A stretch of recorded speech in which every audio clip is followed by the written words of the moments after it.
하나님의 말씀입니다. 잠언 14장 27절 말씀인데요. 여호와를 경외하는 것은 생명의 셈이니 사망의 건물에서 벗어나게 하느니라. 아멘. 베이식이란 제목으로 주님 주신 은혜의 말씀 나누기를 원합니다. 우리 건축을 할 때 가장 기본적인 공사가 터공사입니다. 터공사. 밑에 바닥, 베이스먼트죠.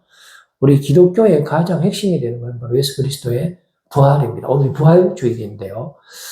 우리가 예수 그리스도의 그 부활이 없다면은 어쩌면 우리는 이 세상에서 가장 불쌍한 사람이 될 것입니다. 그러나 반대로 우리는 예수 그리스도의 부활을 믿기 때문에 성령께서 지금도 살아 역사하시는데 우리 안에 함께 역사하시기 때문에 우리도 예수 그리스도께서 죄에 대해서 죽고 의에 대하여 다시 사신 것처럼 예수님께서 잠자는 자들의 첫 열매가 되신 것처럼 우리도 예수님 때문에 예수 안에서 그리스도 예수 안에서 함께 죄에 대하여 죽게 되고 또 의에 대하여 살아나서 영원히 주님 주시는 생명을 누릴 수 있게 되는 이 놀라운 복된 소식을 우리가 간직하고 있는데 이것이 기독교의 핵심입니다.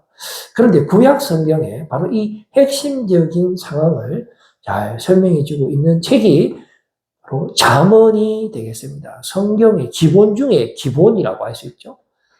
예수 그리스도의 터에 대한 설명, 부활에 대한 설명이고 죄에 대해서 승리하는 것에 대한 설명이 되겠습니다.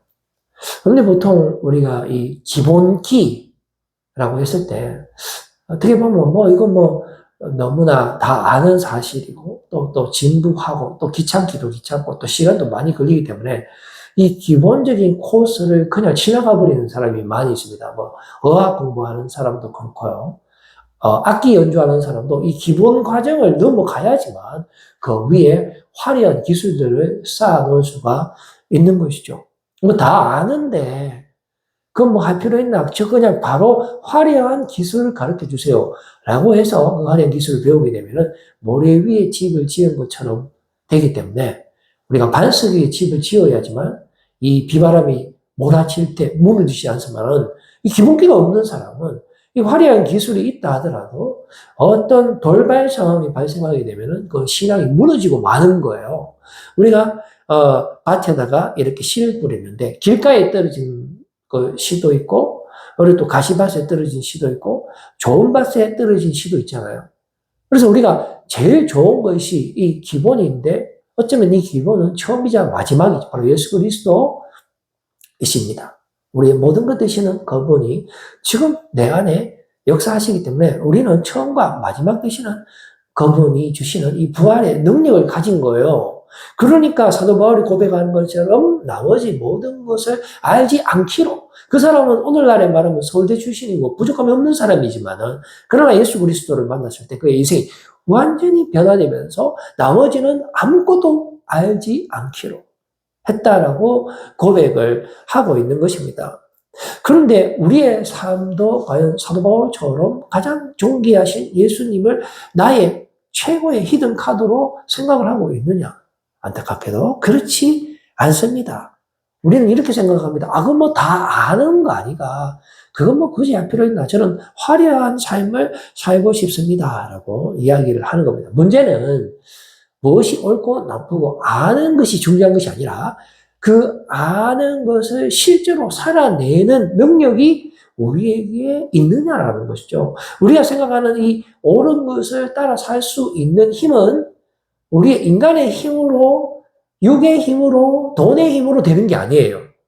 그 올바른 길을 걸어갈 수 있는 힘은 바로 주님이 주시는 그 믿음으로 됩니다.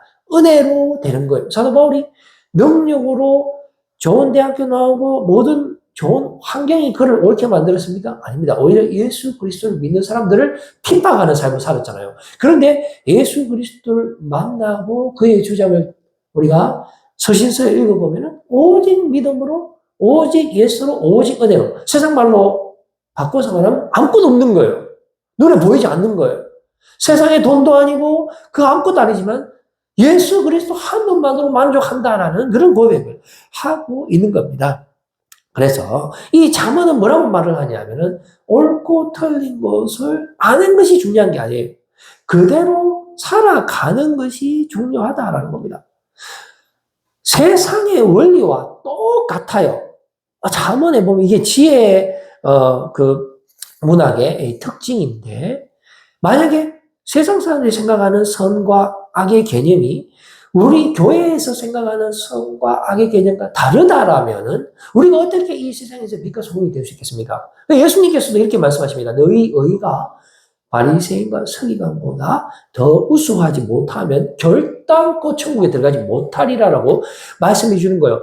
어차피 천지 만물을 만드시고 통치하시는 분이 하나님이시기 때문에 우리에게 양심을 불어넣어 주시고 우리로 하여금 이 세상을 통치하고 번창하게 하시는 그 하나님이 만드셨다면은 그 하나님이 우리에게 주시는 가르침, 그 율법이라는 것이 세상이 이야기하는 그런 지식과 별반 다르면 안 된다라는 겁니다. 그래서 실제로 오늘 말씀을 보면은 똑같다라는 걸 확인할 수가 있는데, 우리 속담에 보면 시장이 반찬이다 라는 말이 있잖아요. 여기 시장은 뭐 칠성시장, 뭐 서문시장 할 때 그 시장이 아니고 그 배고프다는 뜻이잖아요.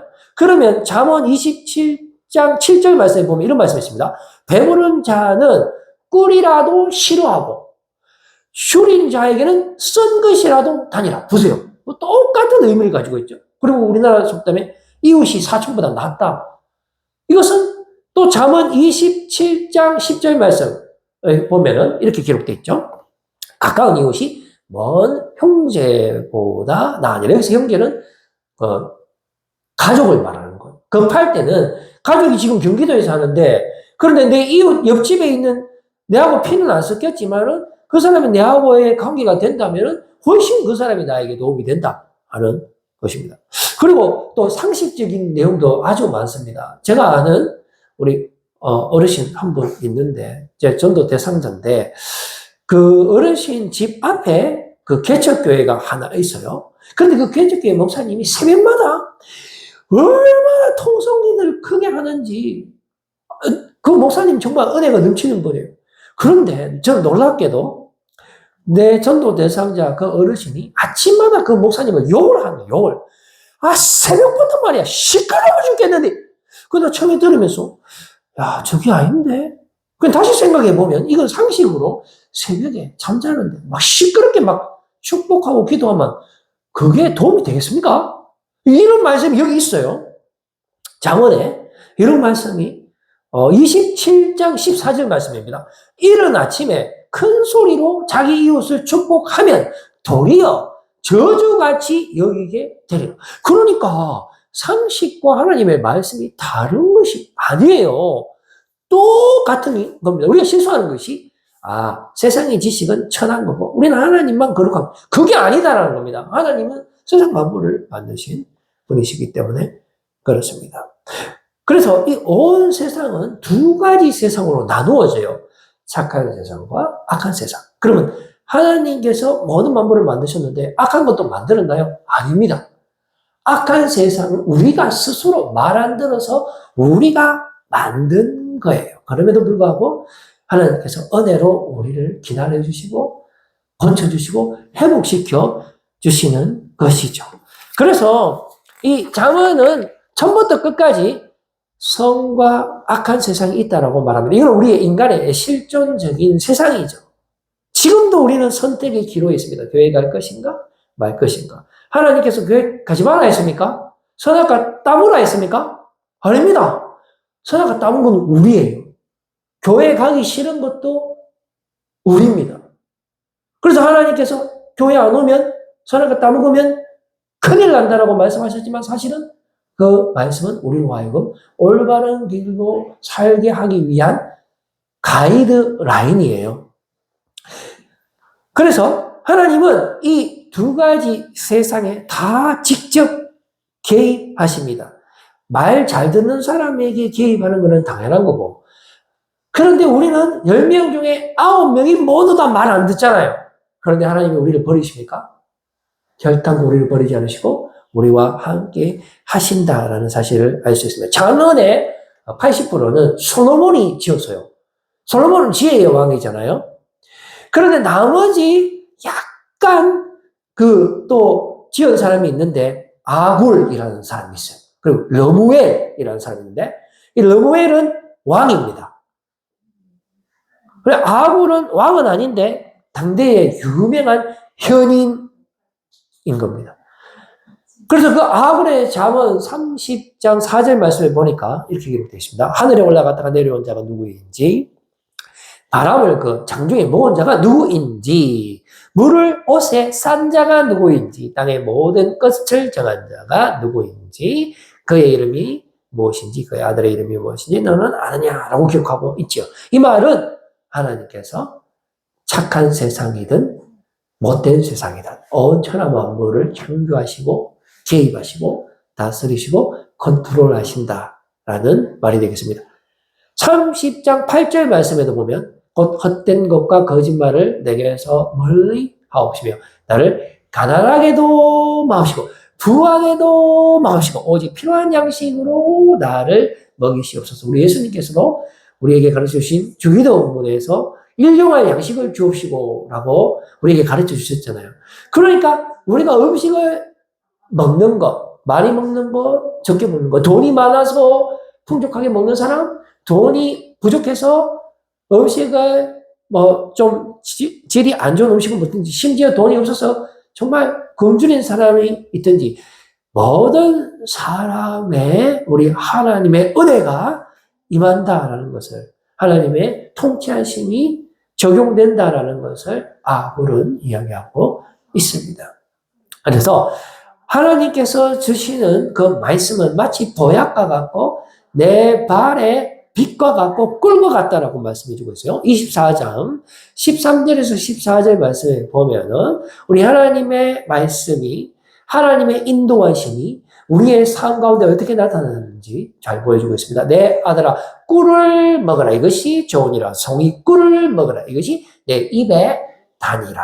지혜가 내 영혼에게 이와 같은 줄을 알아. 이것을 얻으면 정령이 네 장래가 있겠고 네 소망이 끊어지지 아니하리라. 아멘. 우리가 꿀을 먹으면 얼마나 맛있습니까? 내 몸과 꿀은 혼연일치가 되는 거죠. 즉 하나님의 말씀은 내가 얼마나 답니까? 내가 하나님의 말씀에 사무쳐서 밤낮 주의 말씀을 읽고 그렇게 살아가는 것이 정상인데 우리가 성경책 보면 자보잖아요.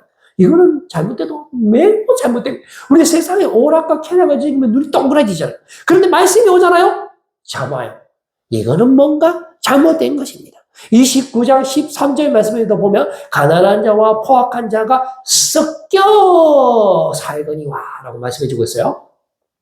우리 세상 가운데 지극히 가난한 사람만 있고 부자만 있습니까? 아닙니다. 우리 주변에 한 번만 둘러보세요. 가난한 사람 많이 있어요. 그리고 부자도 많이 있습니다. 이거 반드시 섞여 살고 있습니다. 여호와께서는 그 모두의 눈에 빛을 주시느니라. 그러면 하나님께서 부자에게는 빛을 안 주고 가난한 자에게만 빛을 줍니까? 그렇지 않습니다. 부자는 가난한 사람이든 모두에게 하나님의 일반 은총이 주어진다 하는 것입니다. 그래서 결과적으로 잠언은 무엇을 이야기하냐면은 이 두 가지 세상이 있는데 하나는 너희들이 만든 것이라는 겁니다. 하나는 하나님께서 주시는 모범답안인데 우리가 주님이 원하시는 삶, 주님의 기쁨이 되는 삶을 살 것을 강력히 말씀해 주고 있습니다. 그렇게 살아가면 어떻게 됩니까? 우리가 영원한 생명, 오늘 부활절인데요. 영원한 부활의 능력을 소유하게 되고 만약에 그렇지 않으면 이게 중요해요. 잠언은 이걸 분명히 이야기하고 있어요. 흐릿하게 이야기하는 게 아니고 그 선이 명확합니다. 하나님을 경외하는 삶, 하나님을 경외하지 않는 삶. 경외하지 않는 삶은 반드시 심판할 것이다라는 것이 잠언의 말씀의 결론이에요. 이것을 피하시는 사람은 아무도 없습니다. 반대로 하나님을 경외하는 것이 지혜의 근본이고 최고봉이라는 것을 잠언은 여러 차례 반복적으로 말씀해 주고 있습니다. 1장 7절 말씀 보시면은 여호와를 경외하는 것이 지식의 근본이거늘 미련한 자는 지혜와 훈계를 멸시하니라. 대조한다라는 것은 우리의 삶이 지극히 선택의 기로에 있고 우리가 어디를 선택하느냐가 중요한데 우리의 자유인데 우리는 10명 중에 99.9명이 모두 다 흐릿하고 허망한 삶을 선택하고 있다라는 겁니다. 그렇게 살지 말아라라는 것이 오늘날 지혜자가 우리에게 외치는 소리입니다. 9장 10절 말씀에도 보면은 여호와를 경외하는 것이 똑같죠. 여호와를 경외하는 것이 지혜의 근본이요 거룩하신 자를 아는 것이 명철이니라. 14장 27절에도 여호와를 경외하는 것이 생명의 셈이니 오늘 본문 말씀이죠. 사망의 거벌에서 벗어나게 하느니라. 그래서 잠언 마지막에 보면 솔로몬의 마지막 잠언이 나오는데 솔로몬은 생전에 3,000개의 이런 잠언을 썼다고 합니다. 이 잠언이라는 것은 뭐 격언, 석담, 시, 어떤 산문, 에세이 같은 건 아니고요. 짤막짤막하지만 거기에는 압축적으로 지혜가 모여져 있어요. 왜냐하면 솔로몬은 하나님이 주신 지혜의 사람이기 때문에 솔로몬이 적은 게 한 3,000가지가 돼요. 거기에는 놀라운 하나님의 지혜가 담겨져 있어요. 일반적인 지식이 아닙니다. 왜냐? 하나님을 경외하는 것이 지식의 근본인데 그 지식의 근본이 솔로몬이 지은 그 속담과 격언 속에 다 묻어져 있는 거예요. 곳곳에 묻어져 있습니다. 그 3,000개 중에 800개가 잠언에 수록됐다는 겁니다. 그 800개 중에 가장 마지막에 결론으로 솔로몬이 말하고 있는 내용이 뭡니까? 29장 25절에서 26절 말씀. 사람을 두려워하면 성공한다?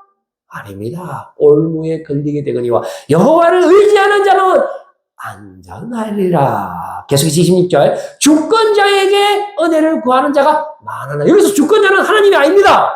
주권자는 일반 통치자, 갑을 말해요. 갑을. 그 주권자에게 은혜를 구하는 자가 많지만은 사람의 일의 작정은 여호와께로 말미 아니라.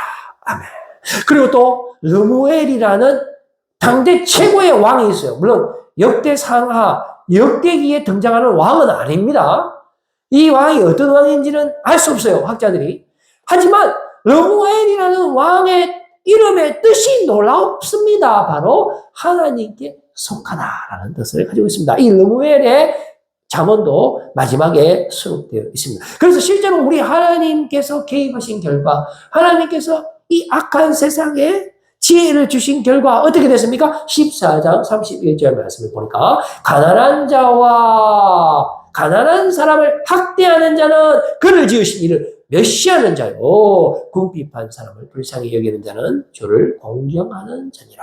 이 세상의 원리대로 가면 사람들이 다 나쁘게 살기 때문에 자기보다 약한 사람을 밤고 하찮게 여기고 함부로 대합니다. 그러나 하나님께서 그 약자들을 사랑하시기 때문에 그 약자들에게 은혜를 베풀어 주시고 보호하시기 때문에 심지어 동격화합니다. 동격화. 우리 예수님께서는 마지막에 뭐라고 말씀하십니까? 심판대에 양과 염소가 있는데 오른쪽에 양, 왼쪽에 염소가 있는데 너희가 소자에게 가난한 자가 물을 돌락할 때 그 물을 주면 그것이 곧 내게 한 것이고 그 가난한 자가 너희에게 도움을 요청했는데 그것을 무시하고 하찮게 여기면 곧 나를 무시하고 하찮게 여긴 거다라고 이야기하면서 염소가 바로 나를 무시했고 양이 바로 나를 사랑한 사람이다라고 말씀하시면서 가난한 자와 하나님을 이렇게 같이 놓고 말씀을 하시는 겁니다. 그래서 15장 3절 말씀에도 보면 이 두 가지 영역을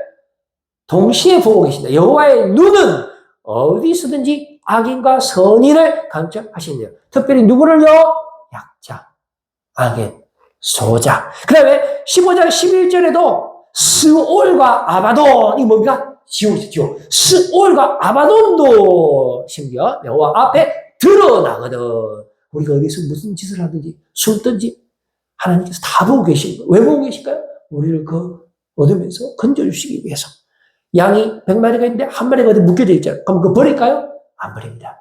하나님은 잃어버린 양을 찾으러 오십니다. 하나님께서 직접 성육신으로 오셔서 예수께서 가장 저주의 자리까지 직접 우리의 죄를 대속하시고 그래서 예수 그리스도께서 잠자는 자들의 첫 열매로 직접 되시고 제자들 보고 구멍난 곳을 만져보라까지 하셨잖아요. 그리고 지금도 성령께서 우리와 함께 하시면서 우리에게 영원한 생명을 주시고 계시잖아요. 공급하고 계시잖아요. 그래서 성과 바돈도 여호와 앞에 드러나거든. 하물며 사람의 마음이야. 심지어 우리가 사랑하는 돈과 재물 이런 것도 모두 다 하나님께서 컨트롤 하시는 겁니다. 우리가 돈이 최고인 삶을 살지만 돈 위에 하나님이 계시는 거예요. 돈이 적어도 여호와를 경외하는 사람이 정말로 위대한 사람이고요. 돈이 많아도 그래서 그것 때문에 막 치고받고 싸우는 사람 많이 있습니다. 재산다 돈 많이 하잖아요. 그래도 그 위에 하나님께서 은혜를 베풀어 주시는 것입니다. 그래서 16장 1절 말씀에 이 모든 일을 이루시는 분이 누구십니까? 마음의 경영은 사람에게 있어도 말의 응답은 여호와께로부터 나오느니라. 그래서 심지어 악한 자들도 하나님께서 통제하시는 겁니다. 이스라엘이 출애굽할 때 하나님께서 바로의 마음을 주장하시잖아요. 그래서 그 바로를 통해서 이스라엘 백성들이 그냥 한 가지의 재앙으로 나올 수 있었지만 하나님께서 바로를 사용하심으로 10가지 재앙, 준비한 10가지 재앙을 다 보여주시면서 너희가 내가 어떤 사람인지 깨닫기를 원하시는 분이 우리 하나님이시잖아요. 여호와께서 온갖 것을 그 쓰임에 적당하게 지으셨나니 악인도 악한 날에 적당하게 하셨느니라. 그래서 우리의 모든 경영하는 것을 하나님께 맡기시기를 바랍니다. 그러면 하나님께서 가장 선한 길로 합력하여 선을 이루시는 분입니다. 심지어 원수 처리 문제도 우리가 하는 것이 아니에요. 너는 20장 22절 말씀인데요. 너는 악을 갚겠다 말하지 말고 여호와를 기다리라. 그가 너를 구원하시리라. 하는 겁니다. 그래서 모든 영역에서 하나님께서 우리에게 다가오시는 겁니다. 지혜 주시는 것입니다. 예수 그리스도께서 이 땅에 오시는 것입니다. 부활의 능력 부어 주시는 것입니다. 그래서 14장 11절 말씀에 악한 자의 집은 망하겠고 정직한 자의 장막은 흥하리라 라고 말씀해 주고 있습니다. 그러나 우리는 그 절대 기준선을 흐릿하게 만들고 있지요. 장언은 다시 그 선을 세우고 있지요. 14장 12절에서 13절 말씀 어떤 길은 사람이 보기에 바르나 필경은 사망의 길이니라. 웃을 때에도 마음에 슬픔이 있고 즐거움의 끝에도 근심이 있느니라. 16장 25절 말씀 어떤 길은 사람이 보기에 바르나 필경은 사망의 길이니라. 이제 저는 말씀을 맺으려고 합니다. 그리스도의 터 위에 우리가 살아가야 합니다. 십자가 내 속에 은혜로만 살아가고 오직 믿음으로만 오직 예수로 살아갑니다. 선택은 우리가 합니다. 우리는 항상 넘어집니다. 하루에도 12번 넘어집니다. 그러나 그럼에도 불구하고 예수 그리스도의 은혜로 우리를 세워 주십니다. 예수 이름으로 예수 그리스도의 터 위에 오늘도 살아가시고 저는 주시는 생명을 누리시기를 바랍니다. 3장 고린도전서 3장 11절 말씀 읽고 마칩니다. 이 닦아둔 것 외에 능히 다른 터를 닦아둘 자가 없으니 이 터는 곧 예수 그리스도라. 아멘. 기도하겠습니다. 하나님 아버지